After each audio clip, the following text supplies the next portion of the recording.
एक छोटा सा गांव था जो पहाड़ियों और खेतों के बीच बसा हुआ था। वहां के लोग साधारण जीवन जीते थे। सुबह सूरज उगते ही खेतों की ओर निकल जाना, दोपहर में पेड़ की छांव में आराम करना और शाम को मंदिर की घंटियों के साथ दिन समाप्त करना, यही उनकी दिनचर्या थी। लेकिन उस साल मौसम ने जैसे साथ छोड़ दिया था। कई हफ्तों से बारिश नहीं हुई थी। खेत सूख रहे थे, कुएं का पानी कम होता जा रहा था और लोगों के चेहरों पर चिंता साफ दिखाई देती थी। गांव के मंदिर में रोज शाम को विशेष प्रार्थना होने लगी। बूढ़े, बच्चे, महिलाएं, किसान सभी एक साथ बैठकर ईश्वर से बारिश की विनती करते। एक दिन शाम को आसमान अचानक बदलने लगा। काले बादल तेजी से घिर आए। तेज हवा चलने लगी। पेड़ों की डालियां हिलने लगी। लोग घरों से बाहर निकलकर आसमान की ओर देखने लगे। बिजली चमकी और बादल जोर से गरजे। सबको लगा कि आखिरकार बारिश आने वाली है।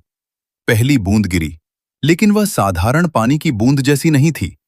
वह हल्की सी सुनहरी चमक लिए हुए थी। फिर दूसरी, फिर तीसरी, और देखते ही देखते पूरा आसमान सुनहरी बूंदों से भर गया। ऐसा लग रहा था मानो बादलों से पिघला हुआ सोना बरस रहा हो। बच्चे खुशी से चिल्लाने लगे।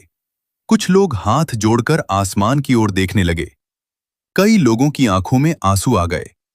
गांव के चौक में लोग इकट्ठा हो गए। जमीन पर गिरती बूंदें मिट्टी को चमका रही थीं। कुछ युवाओं ने उन बूंदों को कपड़े में इकट्ठा किया।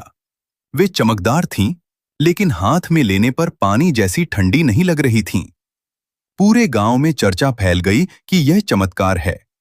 पुजारी ने कहा, जब विश्वास सच्चा हो तो प्रकृति भी उत्तर देती है। लेकिन हर कोई इसे चमत्कार मानने को तैयार नहीं था। गांव का एक पढ़ा लिखा युवक बोला, हमें जल्दबाजी में निष्कर्ष नहीं निकालना चाहिए। उसने कुछ नमूने इकट्ठा किए और अगले दिन शहर की प्रयोगशाला में जांच के लिए भेज दिए। गांव में दो तरह की बातें चलने लगीं। एक तरफ लोग इसे ईश्वर का आशीर्वाद कह रहे थे। दूसरी तरफ कुछ लोग इसे प्राकृतिक घटना मान रहे थे। 2 दिन बाद रिपोर्ट आई। वैज्ञानिकों ने बताया कि वह असली सोना नहीं था। वह सूक्ष्म खनिज कण थे जो वातावरण में पहले से मौजूद थे। जब तेज हवा चली और बादल घिरे तो वे कण बारिश के साथ नीचे आए। रोशनी पड़ने पर वे सोने जैसे चमक रहे थे।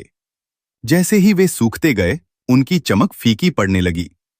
रिपोर्ट सुनकर कुछ लोग निराश हो गए। उन्हें लगा कि उनका चमत्कार टूट गया। लेकिन गांव के एक बुजुर्ग ने सबको समझाया। उन्होंने कहा, चाहे वह सोना था या नहीं, उस दिन हम सब एक साथ थे। हमारे दिलों में उम्मीद जगी थी। हमारी सूखी जमीन पर आखिरकार पानी तो बरसा। क्या यही सबसे बड़ा वरदान नहीं है? कुछ ही दिनों में सामान्य बारिश भी शुरू हो गई। खेतों में हरियाली लौट आई। लोगों के चेहरों पर मुस्कान वापस आ गई।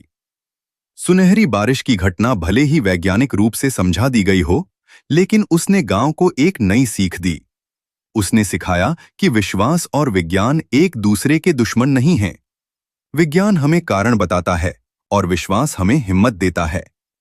आज भी जब उस गांव में बच्चे खेलते हुए आसमान की ओर देखते हैं, तो बुजुर्ग मुस्कुराकर कहते हैं, हमने अपनी आंखों से सोने की बारिश देखी है। शायद वह असली सोना नहीं था, लेकिन उसने हमारे दिलों को अमीर बना दिया। कभी-कभी चमत्कार चीजों में नहीं, बल्कि हमारे नजरिए में होते हैं। और उस दिन उस छोटे से गांव ने यही सच्चाई महसूस की थी।